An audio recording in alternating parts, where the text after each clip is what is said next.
We have in religion, traditional religion, mostly done worship in retrospect, meaning that we have talked about those that lived thousands of years ago, 6,000 years ago, 7,000 years ago, 2,000 years ago.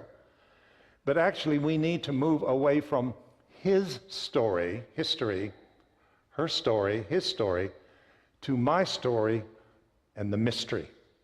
My story is the mystery of myself. It was put beautifully in the meditation. Who am I? The greatest question that you can ask is who and what am I? There lies really the truth with a capital T. But actually, silence itself is the most perfect sound in all the universe. No matter how havoc things get, there's always the still point. And it's wonderful that we can go to that place and renew and strengthen our souls today. Crises precedes transformation. So the caterpillar doesn't go through that whole process of the breakdown and the instability of itself as the caterpillar to reorganize itself as an enlightened caterpillar again, but it literally sees an opportunity to repattern itself and restructure itself into a higher state of species, the butterfly. This is what I feel, are being offered today. This is evolutionary. It's a step into the next direction. New physics has found out there is not empty space in the cell, but it's an electromagnetic field of all possibility. And my cells lit up with an intelligence my brain didn't know. And at that moment, my mind had outgrown my brain completely. And I realized that there's intelligence in us that is ready to be awakened.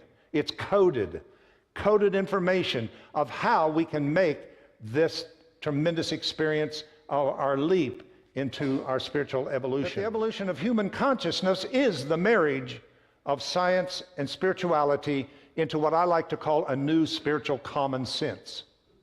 Now, I was raised in the Pentecostal religion. Yes. That took living 4 lifetimes in this one. Postulated from Einstein.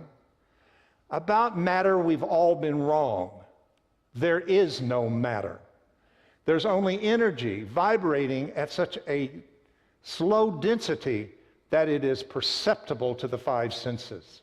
So science is proving what Eastern thought and metaphysics have been saying for a long time, that it's true, that actually there's only energy. So moving beyond our 5 senses is what it means to be spiritual. People are, it's real popular now. I'm not religious, I'm spiritual. Whatever that means to everybody.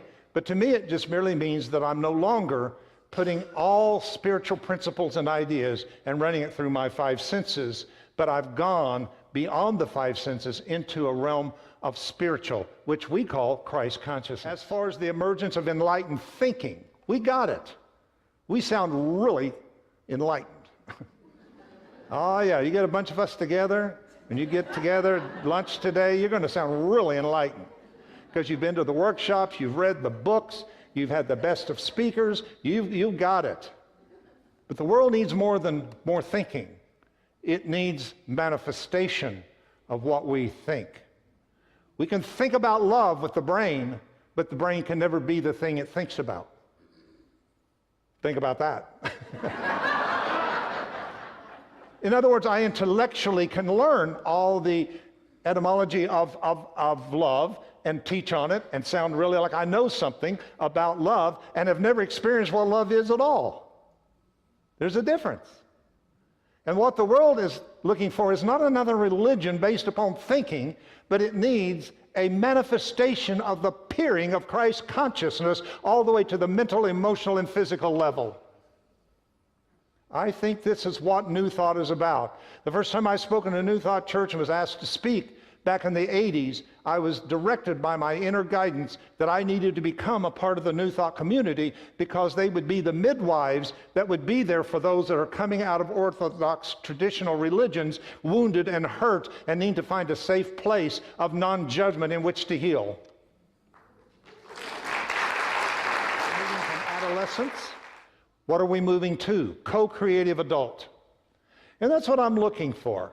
Where are the people who are going to step up and take responsibility to ushering in the manifestation of a new age of love and move us further and further from an age based on fear, dividing and conquering, uniting and healing? The individual become empowered, the less empowered those who have controlled the agenda of how the direction of the world is to go.